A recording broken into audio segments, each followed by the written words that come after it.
Hi, hello, and welcome to another late night edition of the Dunker Spot podcast. We are part of the Yahoo Sports Network. I am your host, Nekias Duncan, and joining me as always is my co-host, the always excellent Steve Jones Jr. Steve, how the heck are you? Trying to figure out what we're going to do about what we just saw, because the New York Knicks quite literally just had the greatest comeback in NBA Finals history. Down 29 points. The Madison Square Garden near a pin drop for over 45 minutes in that building. And the New York Knicks win this game to go up 3-1 in the NBA Finals, the largest comeback in Finals history. I don't necessarily know where we're going, chat. I don't know where we're taking this, Nekias. But the New York Knicks did the impossible. And they just chipped away. And for me personally, it was a team effort. A lot of great things happened. Every single you, after the last 72 hours of conversation I heard, need to salute Jalen Brunson. Because let me tell you, when the times were tough, you know who was getting buckets? Jalen Brunson. It was so fascinating to watch this game, which was 18 games within the game and then became the largest comeback in Finals history, and now we're here. But Jalen Brunson was like, you know, it's time to get buckets. I'm going to keep getting buckets. We're going to go to high pick and roll. I'm going to get to the basket. I'm going to find my spots. I'm going to get in rhythm.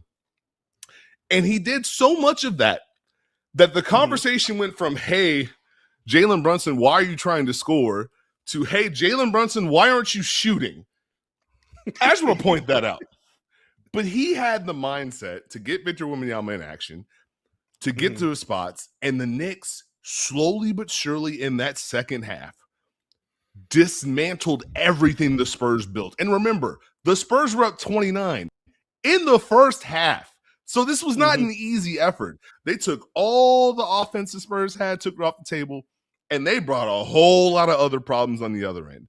And so I tipped the captain, Mike Brown, Jalen Brunson, putting Victor Wembanyama in action, high pick and roll, making him navigate, and then distorting the Knicks rotations behind it. So he's in a drop or he's at the level. They were able to kind of mess around with things behind it, and they played out of it. They made quick decisions, but they don't get there without Brunson making all those buckets. OG Anunoby has been on time, on target for the New York Knicks at every single moment they have needed him in this series, and he had probably one of the biggest plays of the game. They're going to talk about that three-pointer that he made. The decision that he made to cut from the right corner to the left corner to literally force Victor Wembanyama, who was in action against Jalen Brunson, to go to the other. And now, but she cut to that right corner. Wemby's rotation low was to OG. So a drive, forced help, kick to OG. He made a three. I'm swinging the ball because I don't really know what to do with my hands. I don't know what to do with my life. The New York Knicks did it. The last play, the tip in, you got Wembanyama switched on Jalen Brunson. Sure, anybody but you. The problem is, who's rebounding? We lost a tall person. I don't know. Look! Yeah, we got the switch. We got a double. Oh no!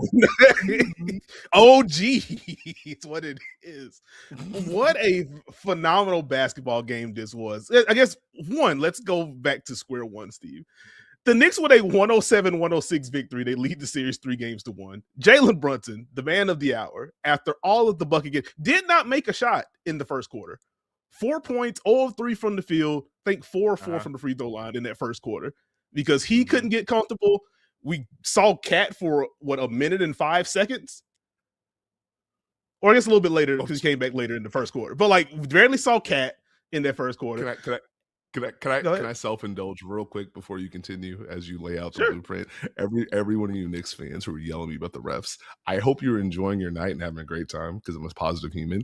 But this is why we don't talk about the refs. You just watch the basketball game. Just watch the basketball game. The Knicks are a good team. Just watch the game. You won! Boy, did they win. But talk about you said a little bit earlier that it felt like 18 different games in one. It felt like 1.5 to me. This was the San Antonio Spurs in that first half, or for large portions of the first half, saying, we are setting a tone defensively. You're not going to have a good time. We have counters to your defensive activity and some of the help that you want to show. We're getting downhill. We are making threes at a historic rate. And then we got towards the end of the second quarter, and Jalen Brunson, who had 15 in the second quarter, by the way, Jalen Brunson started getting comfortable. The Spurs started losing the plot offensively. It felt very perimeter based, not just because they were taking threes, but it felt like they were starting to lose some of the purpose of their offense towards the tail end of the second quarter, which it didn't matter as much because of what the lead was. But I'm watching that, typed it in my notes, like, I don't really love how this is ending. Had a note about Wemby and some of the shots he was taking towards the end of the second. It was like, hey, this feels kind of hazy. Second half, the Knicks rep up their own defensive pressure. We'll get into some high pickup points. We're going to be active off the ball. We're going to be physical off the ball. We're going to put you in a box. The Spurs could not find, at least not consistently, they could not find the same flow that they were able to tap into in that first half. And as Jalen Brunson kept bucket getting, as OG Anunoby kept them afloat with some shot making in the first half, continued to do so in the second half, karl-Anthony Towns wakes up in the fourth early on. Like, one, nice to see you on the court. Two, nice to see you taking shots in the fourth quarter. And it just kind of snowballs from there. And I'm so impressed with the resolve of this Knicks group. I'm also disappointed in. Go ahead. Well, see, this is where I disagree with you, right? The second quarter, I was fine. The Spurs were still getting to what they wanted to. They had intention. They were getting to the half court. I thought De'Aaron Fox was really good. All their guards were very impactful, especially Dylan Harper, and specifically that second quarter. The third quarter is where things started to deconstruct. The guys, they shot 4 of 20 in the third quarter. They shot 4 of 19 in the fourth quarter. In the second half, the guys. OG Anunoby made 7 on his own. So when I'm talking about there were 2 or 3 different games. It's not like the Spurs weren't still trying to do what they were doing in the third quarter. They just lost their edge. And so the automatics that they had created offensively, they were not hitting in the same way. History is how good the Spurs played in that first half because of what happened in the second half. That's just how it works. We all were on time and on target. They told the Knicks defense, hey, cool that your weak side is going to be in. We're playing out of it. You tag, kick, we're out of here. We're making threes. We're driving your closeouts. We're getting different things. I felt like the missing piece for me in that third quarter was Victor Wembanyama had to be assertive. And he took 5 shots. He was 1 of 5. But of any of those, did you feel he was as assertive as he was in the first half? And I felt like that didn't set the tone necessarily for the Spurs. I don't think they had a tone setter offensively in that second half, third quarter. Who was the person that was putting pressure? Stephon Castle did not take a shot in the third quarter. Didn't take one. Played 6 minutes. Couldn't. Wemby, 1 of 5. What actions did he hit? What did you do that you did in the first half? What did you replicate? What pressure points did you hit? And the funny part is I've always yelled about the Spurs going too fast. They had the right mindset as far as taking a little bit of air out of the ball, but they dinged the Knicks in the same way. And by the time you got to trying to put Jalen Brunson and Cat in action, didn't have the same impact. Now, this does not take away the fact that the Knicks did everything they were supposed to do to get themselves back in this game, to hang around. I personally was sitting there like, hey, as this lead was shrinking, I need the assignment here because this is not going to be the same talk about Jalen Brunson that we had after game 3 for whatever reason. If you continue to play like this on both ends of the floor and you allow him to keep playing like this, you're going to put yourself in danger. And sure enough, they end up losing this game. I think as that second half wore on, they lost comfort and confidence. The problem is they lost the comfort and confidence on defense. And like they can kind of find their way and wiggle through things offensively if the defense is going to be at least 8, 9, 10 out of 10, right? We can agree on that. But as the Knicks were able to poke at that and get to quicker decisions and get to more drives, because that's the contrast. Like when I say there's 8 games in one game, the Spurs were so good at taking away dribble penetration from the Knicks in the first half. In the second half, the Knicks were so good at getting to drive and kick and forcing the Spurs to rotate. It's a thin margin. I sound like a crazy person, but it's a thin margin between forcing the Spurs to rotate and watching the Spurs make the rotations they want to make. And the Knicks continue to hit all the right notes. Cat hit the drives when he needed to hit them. the defense stepped up for the Knicks. They just never stopped playing. And honestly, you know what's weird? In that second half, it felt like they played with like they had nothing to lose. All the pressure that they felt in that first half was gone in that second half comeback. And the closer they got, the more they went for it. Do you remember the moments? I think it was third, early fourth, when Victor Wembanyama was lifted, not on the low block, and Jalen Brunson all of a sudden became an all-pro running back and decided I'm going to get a first down and drive to the basket and do whatever I can. Like those little things, the Knicks were just poking at the Spurs in different ways. No, I think I guess just to zoom in on the second half, like that felt like the story of the game for me. As again, Jalen Brunson was incredible. OG Anunoby was incredible. The way that the Knicks kind of dictated to the Spurs, like, no, this is how you're going to defend. This is how you're going to rotate, and we know how to beat it. The fact that they got to that as consistently as they did in the second half, and you obviously felt it more in the fourth quarter, it was incredible to watch. And similar to what I said after the Game 3 show, I can't wait to go back and watch this one to pick out even more like micro moments where like, ooh, this is probably when this was going to happen. Like, honestly, you go back mid-second quarter, the Spurs are trying to flow into either, I think it was either double drag or Spain. Can't remember which one it was. Brunson gets that steal in the layup. I immediately put in my notes like, hey, I wonder if that's going to be the one that kind of gets him going.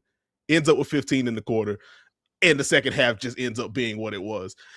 But the fact that they were able to poke at the Spurs that way, I go back to what I asked you in that Game 3, where it's like, with Wemby at the level in particular, do you feel like they need to do something differently, or is it just an execution deal for them? And it was interesting to watch them kind of parse through.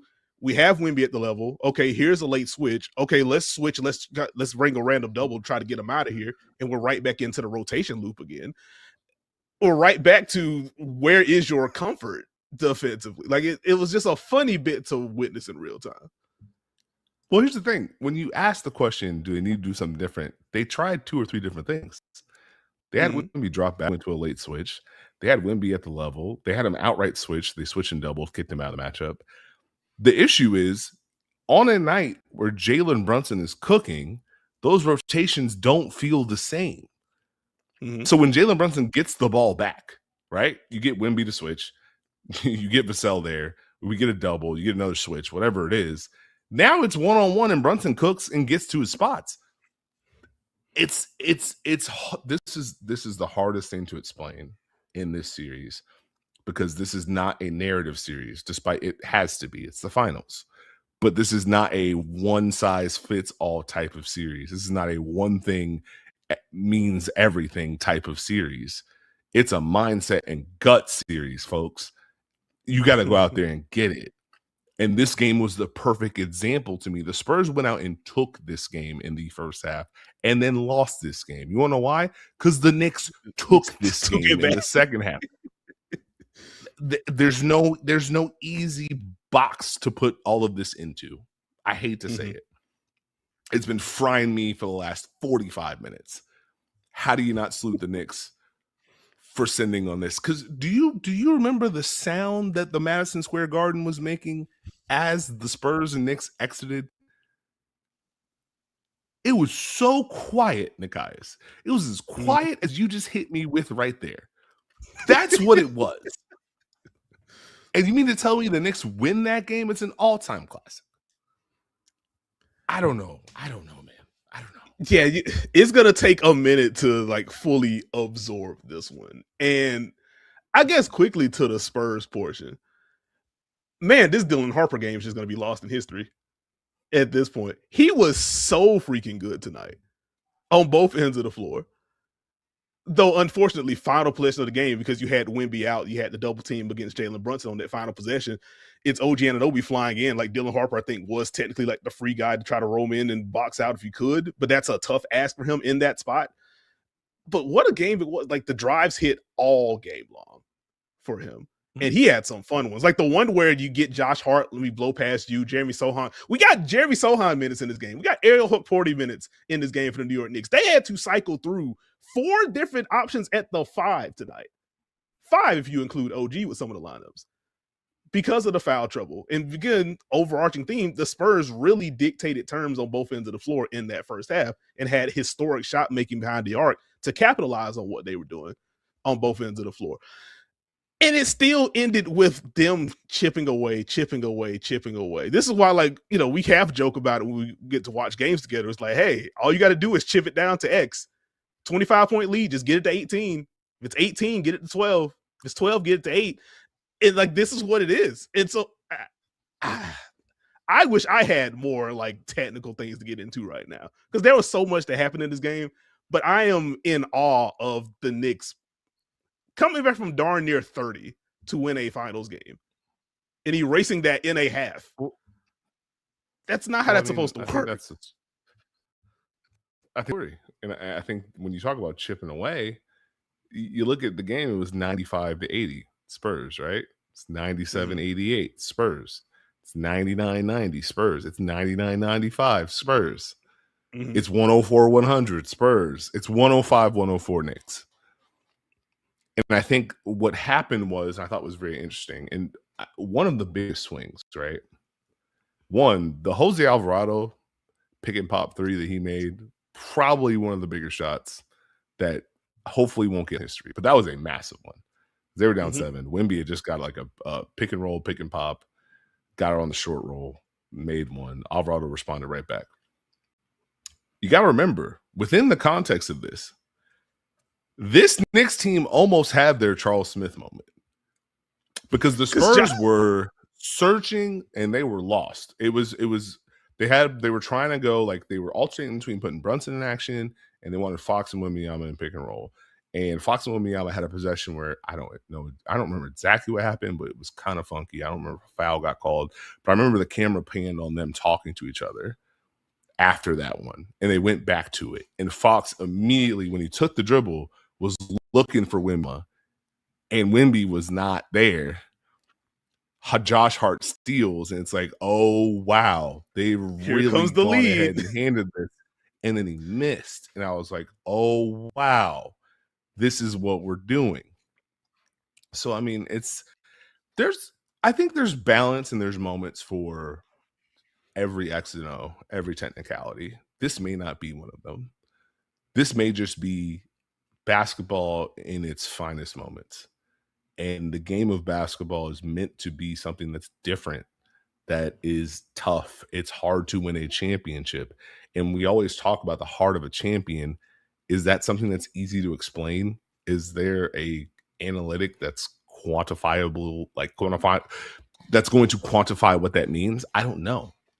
I just know I watched the New York Knicks somehow find a way to battle and fight their way in a game where they got beat up for 24 consecutive minutes. Like, it was, when the graphic popped up, this is first lead, and like, this is where, yeah, we can talk about the Spurs that I got to work on, but like, I give a tip of the cap to the Knicks for staying engaged, staying within it, continuing to believe, continuing to fight, continuing to move the ball, and continuing to give the effort, right? Karl-Anthony Towns didn't have his best night. He had, of his 4 buckets, at least 2 of them were extremely impactful. If you remember the drive against Wemby, like, he won the drives when he needed to. He just had to be impactful. OG Anunoby was on site for them the entire time. Jalen Brunson carried them for the majority of it. That bucket getting, combined with their defense, carried them through a game they shouldn't have been in. And it's a tough pill to swallow for the Spurs, right? Because you did so many things right, and then you did so many things wrong. And how do you balance that? If you're Victor Wembanyama, what's the taste that you feel after that third and fourth quarter? How many moments do you think you left on the table in the third? How many moments do you think you left in the fourth? De'Aaron Fox was so good in that. De'Aaron Fox was so good in that game until he couldn't quite get the buckets to go late. That's got to be a tough one to hit. And now you're going back home in a must-win scenario to extend the series. I think to the Wemby portion, because I alluded to this a little bit earlier in the conversation, where I looked at the end of the second quarter and was like, hey, kind of need you to relax a little bit. This is getting get a little hazy. Let's get a little bit more intention. Let's get you back in the paint. Let's get you downhill a little bit more. I think to your general question of like how he feels, like he can't feel good with what the second half was. Because I don't think he got to, or he didn't do his part in imposing his will as often as the Spurs needed him to. Now, it was funny to go from that third quarter, you mentioned the stats there, to the early fourth quarter where it felt like every possession within the first 4 minutes of the fourth quarter was the Spurs looking for Wemby on a lob in some capacity. And on the other end, the Knicks were looking for Mitchell Robinson for lobs at the same time. Like that was a fun mini battle happening there. So you had elements of that. You had, I would say, midway through the fourth quarter, like the Spurs break out the flat spacing look that they've dabbled with throughout the series. Like I honestly want to see them go to it a little bit more to simplify some things for Wemby, give him some more space to operate with.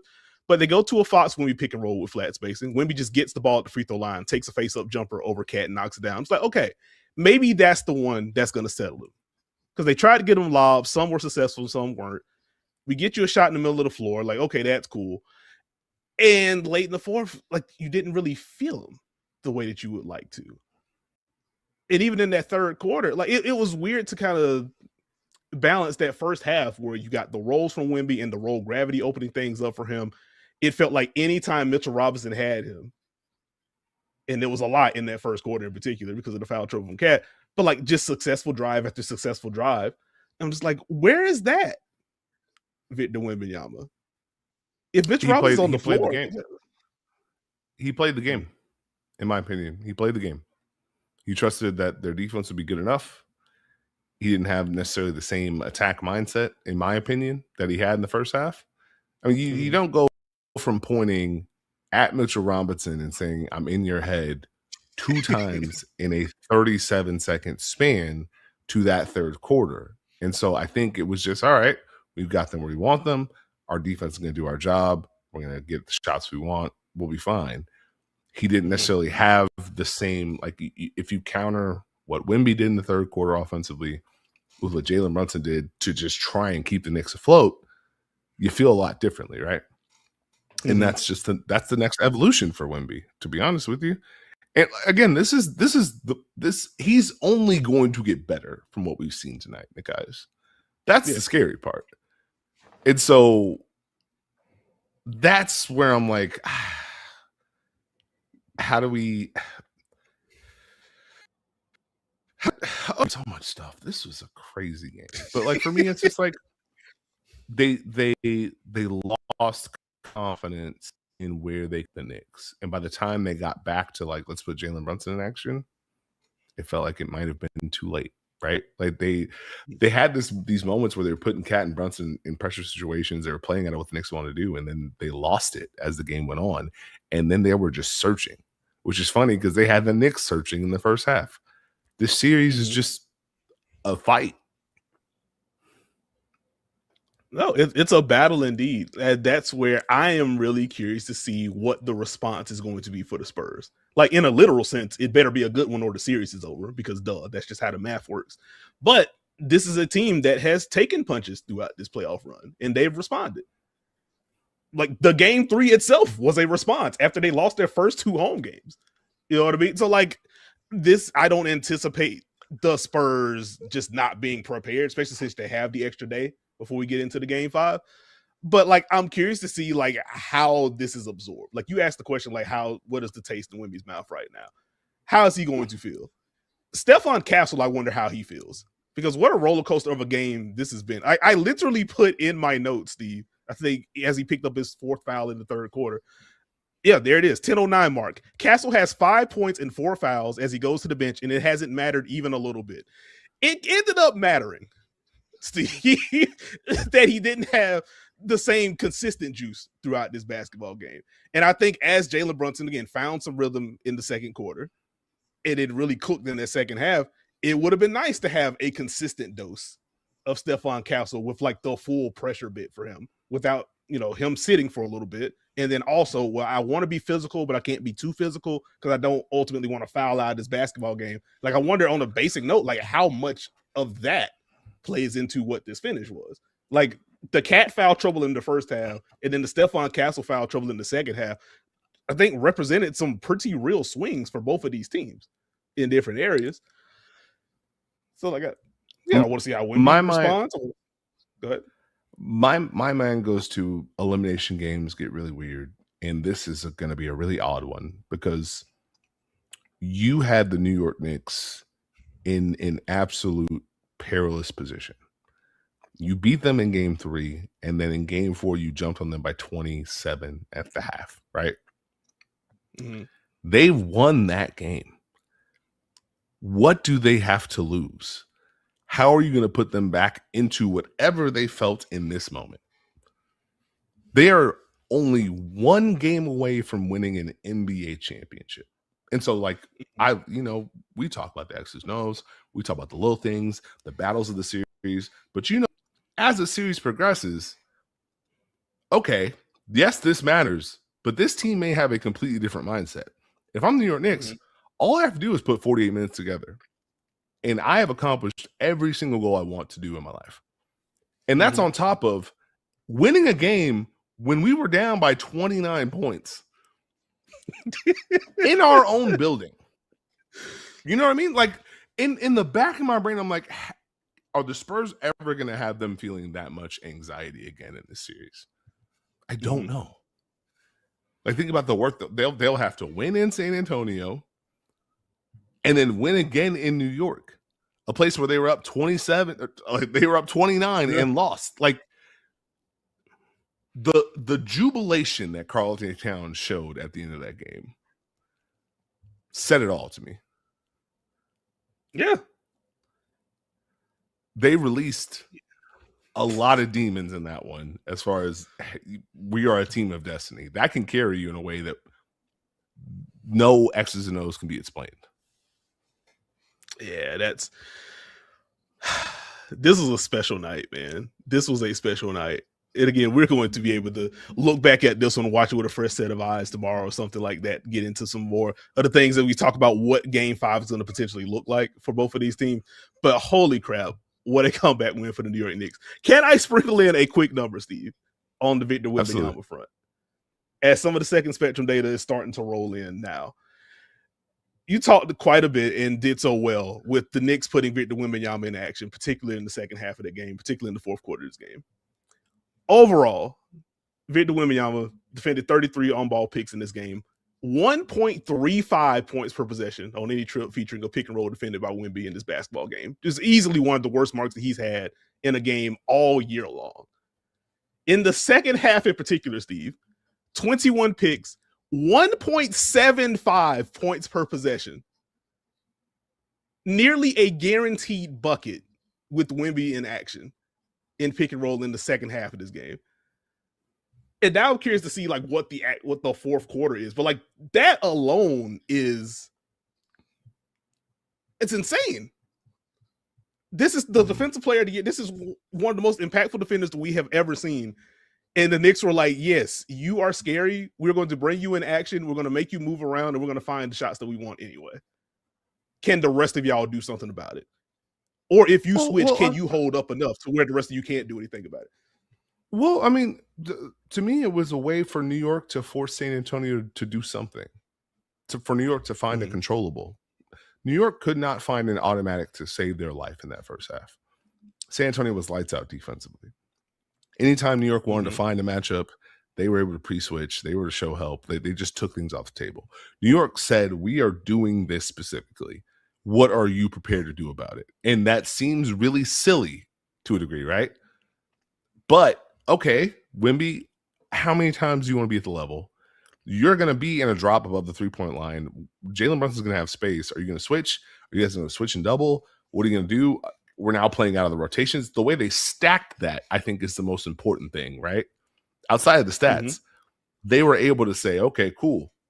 And keep in mind, the Jalen Brunson shot, when he got the switch over Victor Wembanyama, if the Knicks are to pull this off, will probably go down in the annals of history. Yeah. We can all say that. That was a massive make. You got to have some real gumption to take that kind of shot. But the fact that they continued to go with high pick and roll, no matter what the score was, they put Wemby in action. They forced the Spurs to kind of react around it, and they played out of it. It gave them a chance to make quicker decisions. It gave them a chance to dictate terms. Even if it wasn't a perfect world, they were able to kind of have a greater command of what they wanted to do offensively than in the first half, where they were just trying to find something at the very least. And I think I put one clip where it's like they got Wemby to, like, they didn't even get a switch. Like, the Spurs recovered. They didn't have what they wanted, but they played out of it, got Dylan Harper to switch on Jalen Brunson. He drove. Now they got a kick, and they drove again. Like, they were able to just kind of play basketball outside of what the Spurs wanted them to do. I think that was so important. Now, does that mean they can spam that all next game? No. But it did what it was supposed to do tonight. And now you've got a chance to just put together, all we have to do is put together 48 minutes of basketball. We are NBA champions. That's where they are at, right? The Spurs got to figure out what happened to us in that second half. How do we get back in this? How do we win a game at home? You're facing a team that can smell it now. And they can smell it after coming back from this far down. That's a tall task. It's one of those things where, and I'd be curious to get your take on this as someone that's literally worked in the league. Like, obviously, you never want to be down 29 points in any game, much less a finals game. But, like, surely the buy-in becomes a little bit easier in the huddle if you get off to a slow start when you are coming off of a game where you just came back from 29. Like, if the Spurs jump out like 14-2 or something in game 5, I don't know if Mike Brown has to be super rah-rah about it. Like, am I off on that general sentiment? Like, yes. I just can't imagine what kind of confidence booster that is. Like, that's nuts to me. I think this is the disconnect that everyone has when it comes to basketball and athletics and sports and competition. There's a level of delusion that comes with this, Nekias. You can throw the numbers out the table. You can throw that out of there. One play at a time. One play at a time. Sounds silly, sounds dumb, sounds stupid till you watch it happen. One play at a time. We get one stop. We get a bucket. We don't have to get it all at once. There's a belief you have to compete at the highest levels. There's a belief you have to have as a team to compete and achieve things at the highest levels. It's not always something that we can talk about as a stat. It is something you have to have. That's what makes champions so special. There's a belief you play with where, we're really down bad right now. But if we do this, this, and that, still think we got a shot. It's the same criticism that people want to give the Spurs that didn't make any sense to me, because why would the Spurs think they can't win this series and they shouldn't have won one of those 2 games at home? And then they win game 3 because that's what competitors do. I'm so sorry. That's the level of delusion you have to have. And if you're the Knicks, we got punched in the mouth. Not great, not awesome, but if you want to win, we do X, Y, and Z. Okay. And you do X, Y, and Z, and you get yourself in a fight that's different. Now we play. Think about how tight the Knicks. Think about how tight the Knicks may have looked in that first half. You never felt that in the second half. They were not perfect in that second half, despite making that comeback. But you never felt the tightness, and you heard the crowd roar. That crowd sounded like the definition of anxiety in that second quarter. That crowd is what you hear on your drive home when you don't put any music on. That's what that crowd was. And every celebrity was shaken by the time that game was over. And that is where the New York Knicks are going to put the feather on the cap, potentially, of a historic playoff run. That's a special moment they had. That's something that everyone will remember, where they were when Jalen Brunson did this, when OG Anunoby tipped that back in, when the Knicks had the largest comeback in finals history. When you see Marcus Camby, you see Stephon Marbury on the baseline yelling at the ref on drives. Like, that's something that can't necessarily be captured all the time. But that's what the Knicks did. You shifted the vibes. You did what you're supposed to do. You never gave up. Well said. Very well said. I'm glad you brought up Stephon Marbury, by the way, because one of the things I wanted to bring up at like the very end of this, shout out to him like calling out the defensive 3 seconds in the first half. He's just pointing at, I think it was Keldon Johnson early in the game. It's like, you know what? That's what fan engagement is supposed to be like. We don't need the toxicity. We're like, hey, that guy's breaking the rules. Ref, do your job. Do your gosh darn job. Like that's what it's all about. It's very cool to see him back in the building. Go ahead. Can I raise my hand real quick? Because he was very active. Can we talk about one play that I has lost my mind until this very moment? The Spurs were up 106-105. They get the deflection. Why did De'Aaron Fox go up with that shot? Incredible effort from OG Anunoby. But like, you didn't think about it in real time, right? You saw the deflection. You saw the Spurs get the ball. And it's like, oh, okay. And the Knicks had the ball again. And it's like, wait. And looking like, back in my head, it's like, I mean, that's the confidence of athletes. You go for the gusto, you swing for the fences, but at the same time, if you just dribble that through the baseline, you go to the line. Brother, you're the vet. Tough. You're literally the vet. I mean, they shocked him. I don't know. We've got a lot of words out about this game, but I don't know what I just witnessed. I haven't truly absorbed it. I just know the New York Knicks deserve all the credit in the world for doing that. And I mean, honestly, you got to salute OG for the quick decision he had to understand, like to understand, okay, you're not going to pass me the ball in this shot. I'm going to turn this into a crash. You know what I mean? There was no hesitation. Wemby switched out on Brunson. There's no pass to me, even though I'm open. Let me turn the corner and make something happen. And the ball, it's chat. I don't know. I don't know what we just watched. I don't know how to describe what Jalen Brunson did, but this is why you let Jalen Brunson be Jalen Brunson. The shot making he had during that period, especially near the end, to really put the Knicks over the top. What do you say? What do you say, Nekias? What do you say? Bing bong? Question mark? Is that what we rock with here? I don't think there's ever been a question mark beyond Bing bong. Also, I'm going back to that play. The wildest part is Fox made the play to tip it out to get the ball. That's the craziest part. He wanted to finish. Tipped that loose ball. OG gave the effort to block. Basketball is a cruel, lovely, wonderful sport. What else you got, Nekias? Empty the notes. Oh man, I was just gonna say, circling back to a little bit earlier, Steve, the Knicks having the 13-game win streak, having the win streak snapped, and the response to having the historic win streak snapped is the biggest comeback in finals history, if not playoff history, is unbelievable to me. Like, the Knicks just can't stop making history. They can't stop putting themselves in these conversations. It is incredible that this has been the run for them.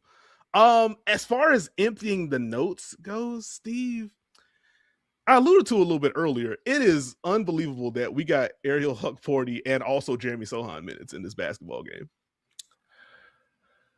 Like, that is a thing that happened because Cat, 1 minute and 5 seconds. Oh, also tied to that, the earliest challenge I think I have seen in a basketball game this year.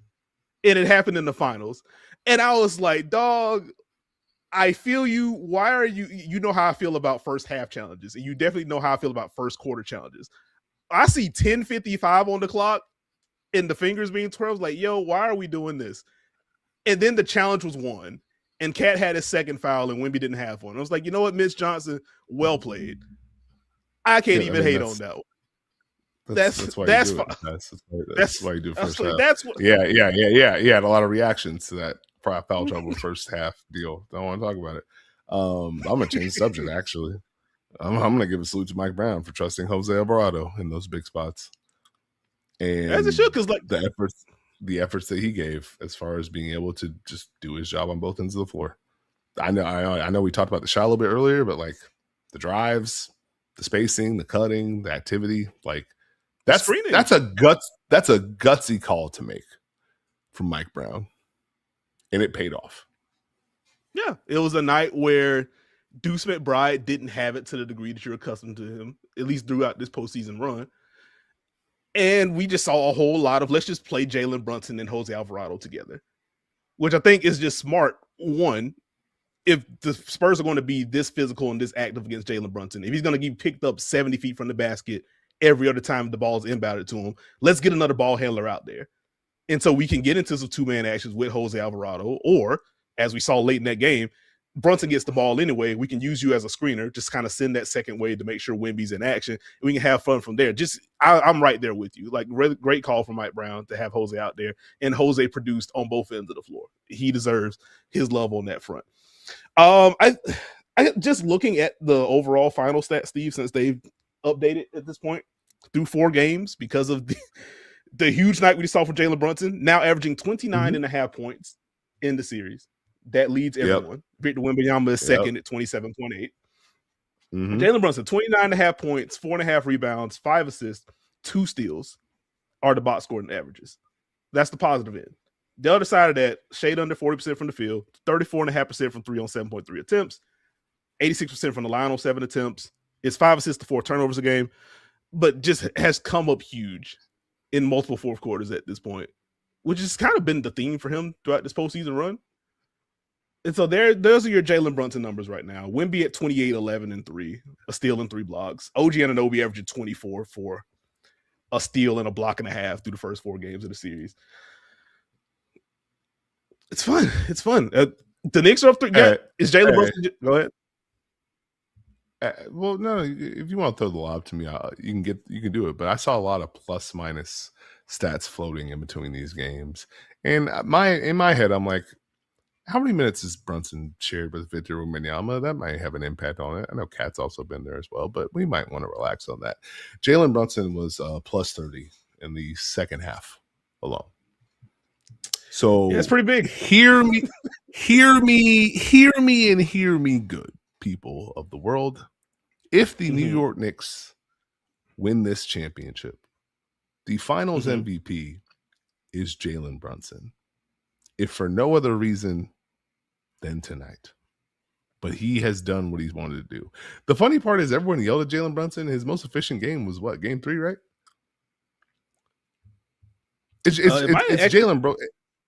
Jalen Brunson's trophy. It's his championship. This game, we're not here for an hour after this game if Jalen Brunson doesn't continue to get buckets. All of you in the chat agree, whether you want to or not. Now, Steve, can I make you laugh very quickly as we have the graphic of 36, 5, and 7 for Jalen Brunson and 3 steals? You know who led the Knicks in plus minus tonight?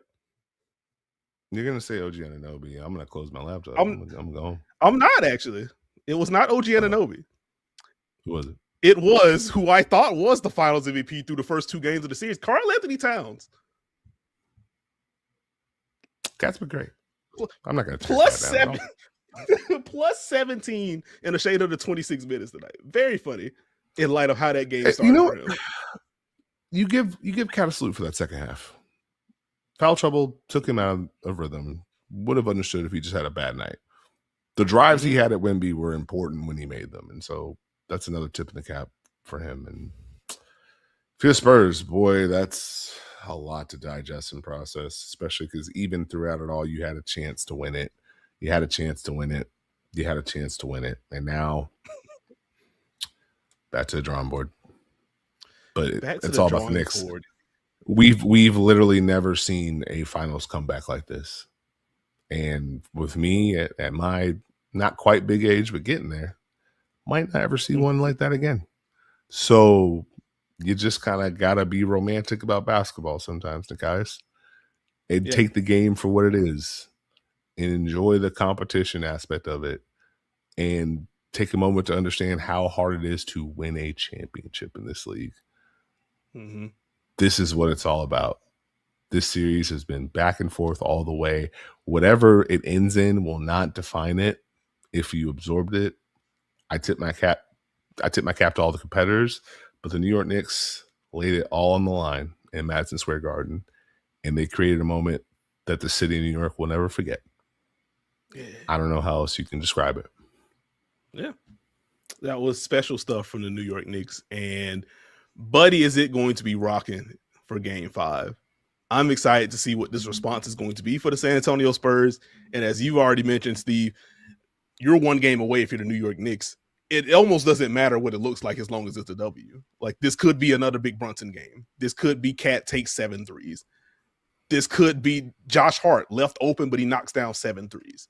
This could be Mikal Bridges bouncing back and having a shot-making game, because it largely was not that for him in this particular game. It just doesn't matter.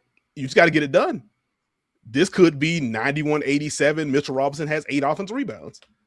It might be the game of the playoffs where he makes his free throws. You just never know. Quick salute to Mitchell Robinson for just having to ramp up the minutes tonight in light of the Cat foul trouble. And in light of the backups were not fully ready to take on those minutes. So very quick stints for them to get Mitchell Robinson back out there. Wemby won some drives early, but he ultimately held up, got some key lobs in that fourth quarter from Jalen Brunson. Like, I want to give him the quick salute too. I do wonder, as we wrap this up, you've got to find a solution for the non-Wemby minutes. And because you were winning, you went full gas pedal.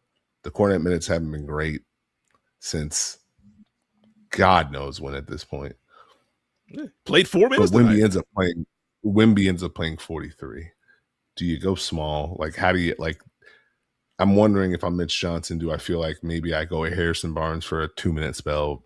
Heck, you could even go Mace if you wanted to, Bismack, someone to just give him a spell, a blow, so he can come with a different attack. And how much did that kind of play into it? But like, the margins of the NBA are not kind. The Spurs have led in every first quarter, right? The Spurs have had a lead in every fourth quarter, right? The Spurs have won a single game. A game.